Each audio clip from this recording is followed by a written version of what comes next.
Rarely, our JavaScript applications consist of a single file. In the past, in this module, we have always been using a single file for our examples, but in real life, your applications will consist of several files. So I wanted to make an example of that. And to make things easier for us, we are going to come to codesandbox.io and we are going to click on Create Sandbox, and we will select Vanilla JavaScript, which will allow us to have a little environment in which we will be able to use modules easily. What is a module?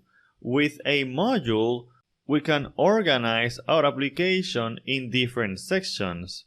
That way we can encapsulate classes, variables, functions in their respective section or module, and then import those elements from those modules from other modules. For example, here we are in our index.js file.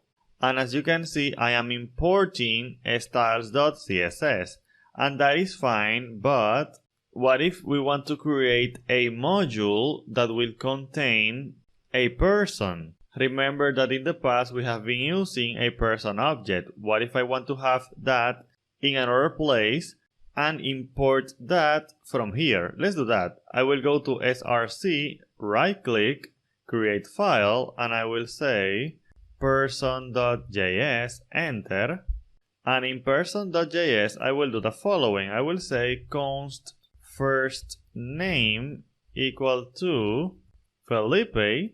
I will also say const age equal to 999, and also a function const duplicate equal to value times 2.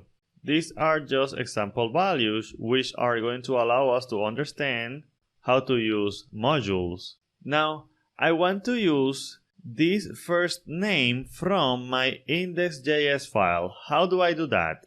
Well, first, I have to export it. By default, none of this is accessible from outside of this file.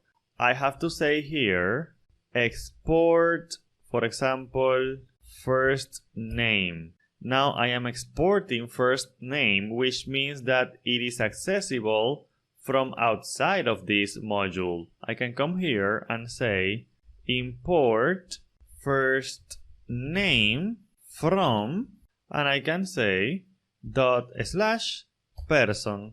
And now I can come here and I can use it. For example, I can delete this and just say here first name.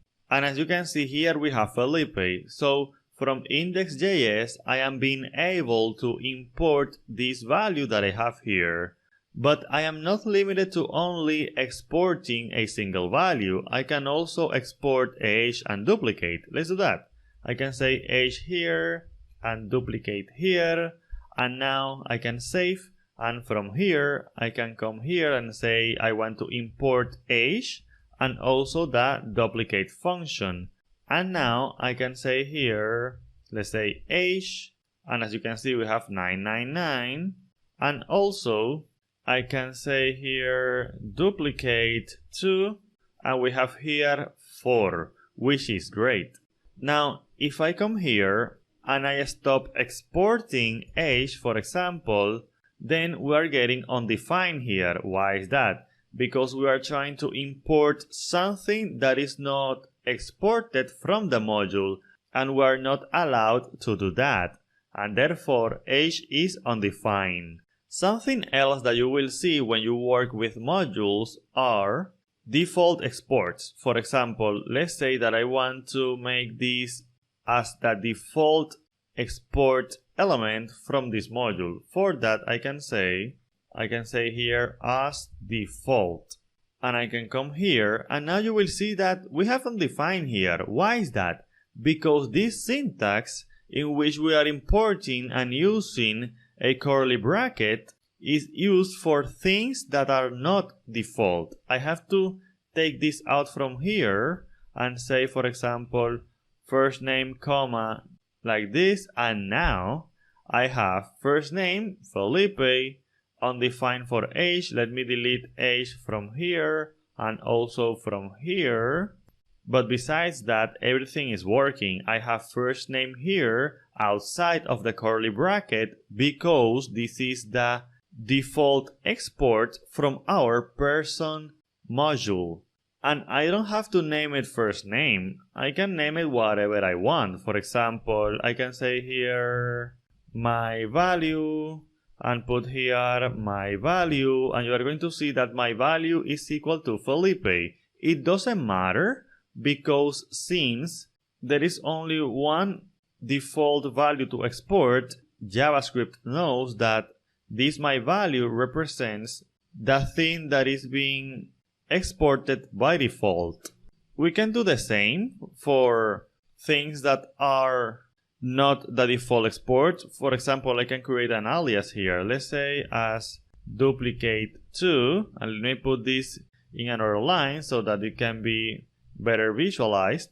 And now I have to say here duplicate2 in order for this to work. So as you can see, we can also use aliases when we are importing something from another module.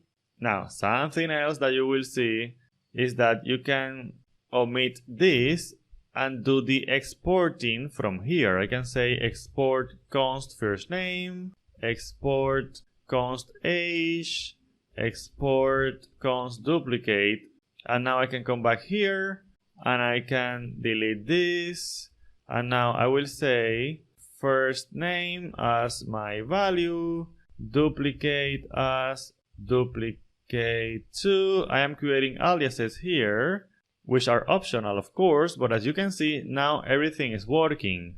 And this is great.